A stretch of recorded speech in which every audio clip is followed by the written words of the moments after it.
ஜனநாயகன்ற அந்த தலைப்புக்கு வந்தோன்னா, விஜய் அரசியல் கட்சி ஆரம்பித்து அவருடைய முதல் மாநாட்டிலேயே அவருடைய நிலைப்பாடை தெரிவிச்சிருந்தாரு. திமுகவுக்கு எதிரான அரசியலை தான் பண்ண போகிறாரு அப்படிங்கிறது.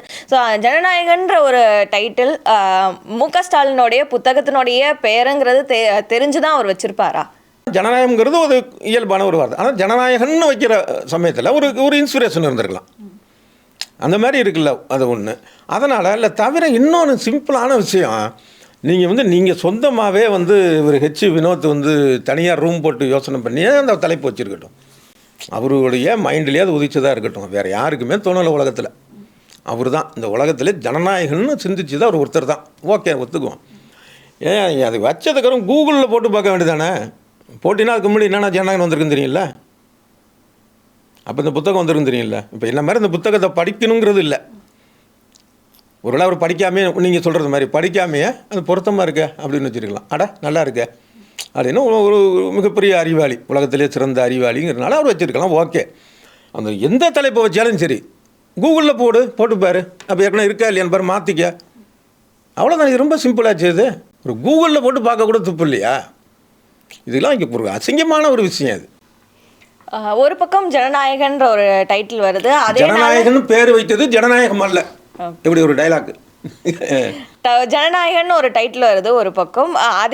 அதே நாளில் இன்னொரு அப்டேட், இன்னொரு போஸ்டரும் விடுறாங்க. இந்த ஜனநாயகன்ற டைட்டில் முதலமைச்சர் மு.க. ஸ்டாலினுடைய புத்தகத்தினுடைய டைட்டிலாக இருக்குது. இன்னொரு போஸ்டர் சாட்டையை வச்சுட்டு நான் ஆணையிட்டால் அப்படின்றது எம்ஜிஆர்னுடைய அந்த பாடல் வரிகள், அவருடைய படத்தினுடைய ஒரு போஸ்டரையும் விடுறாங்க. ஸோ ரெண்டுமே எப்படி பார்க்குறீங்க சார்?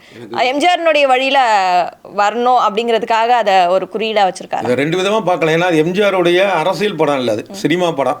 அதனால் ரெண்டு விதமாகவும் பார்க்கலாம். சினிமாவும் பார்க்கலாம், அரசியலும் பார்க்கலாம். ஒரு சினிமாவாக பார்த்தோம் அப்படின்னா என்னை பொறுத்த அளவில் எனக்கு பெரிய அளவு ஒப்பீடு பண்ண என்னால் முடியாது. ஏன் அப்படின்னா, நான் எந்த ஒரு நடிகருக்கோ இல்லை இசையமைப்பாளருக்கோ ஒரு பாடகருக்கோ நடிகைக்கோ ரசிகர் கிடையாது. என்னென்னா ஒட்டுமொத்தமான ஒரு படம் எப்படி இருக்குன்னு பார்க்குறது தான். ஒரு இசையை ரசிக்கிறோம், சினிமா பாட்ட ஒரு இசைன்னா அது யார் இசையமைச்சாரும் கூட எனக்கு தேவையில்லை. அந்த மாதிரியான ஆள் தான். இப்போ சில பேர் சொல்லுவான் இளையராஜா மட்டும் இல்லாவிட்டாலும், நம்ம அந்த மாதிரிலாம் கிடையாது. அதுக்கு முன்னாடி இசை இருக்குது, அதுக்கப்புறம் இருக்குது, நம்ம அதுக்கு போக வேண்டாம். அது மாதிரியான ஒரு ஆள். அதனால் எம்ஜிஆருக்கு ரசிகனாக இருந்தாங்கன்னா சில பேருக்கு வருத்தம் வரும், இதே மாதிரி இவர் எப்படிங்க பண்ணலாம், இந்த மாதிரிலாம் பண்ணலாம். என்னை பொறுத்தவரை என்ன இருக்குது, யதார்த்தமாக பார்க்க போனால் சினிமாவா அன்றைக்கி அது எம்ஜிஆர் பண்ணதே ஒரு காமெடியான ஒரு விஷயந்தான். அது எம்ஜிஆர் ரசிகர்களுக்கு வருத்தமாக இருக்குமே தவிர, இப்போ அவங்க யோசனை பண்ணி பார்த்தா அவங்களே ஒரு சினிமாவில் ரசிக்க வைக்கிறதுக்கான ஒரு விஷயம். இப்போ இன்றைக்கே பல பேர் பழைய படங்களை பல இது பார்த்தா நமக்கு சிரிப்பு வரும். இப்போ எம்ஜிஆரை ஒரு சீனில் சொல்லுவாங்க, இந்த மாதிரி ஒரு பெரிய உதவி செஞ்சுருப்பார், ரொம்ப நன்றிம்பாங்க. உடனே என் கடமையை தானே செஞ்சேன்பார். இப்போ சிரிப்பீங்களா இல்லையா? அப்போ அது வேறையாக இருந்திருக்கலாம். இந்த மாதிரியான ஒரு விஷயம் இருக்குது. அதனால் இப்போ அது காமெடியான ஒரு பார்க்கக்கூடிய ஒரு விஷயமா இருக்குது. அதை இன்னும் காமெடி ஆக்கிட்டார் ஏற்கனவே அண்ணாமலை. அதை விட காமெடி ஆக்கிட்டார் விஜய். அதனால் சினிமா ரீதியாக நீங்கள் பார்த்தீங்க அப்படின்னா இது எம்ஜிஆரையும் ஒரு இழிவுபடுத்துகிற மாதிரி தான் இருக்குது தவிர அது ஒரு காமெடியாக இருக்குது இந்த படத்தோடைய. இன்னொன்று சீரியஸாக யோசனை பண்ணி பாருங்கள். ஒருத்தர் என்ன தான் தப்பே பண்ணியிருக்கட்டும், சாட்டையால் நீ தப்பு பண்ண அடிப்பேன்னு சொல்லி எம்ஜிஆர் இருக்கலாம். அந்த காலகட்டம் வேறு, அது ஒரு சின்ன. இவர் ஒரு மாற்றத்தை ஏற்படுத்துங்கிறாரு, இது பண்ணுறாருங்கிறது மாதிரினா ஒருத்தனை தப்பு பண்ணால் சாட்டையால் அடிக்கிறது தான் தண்டனை வழியா?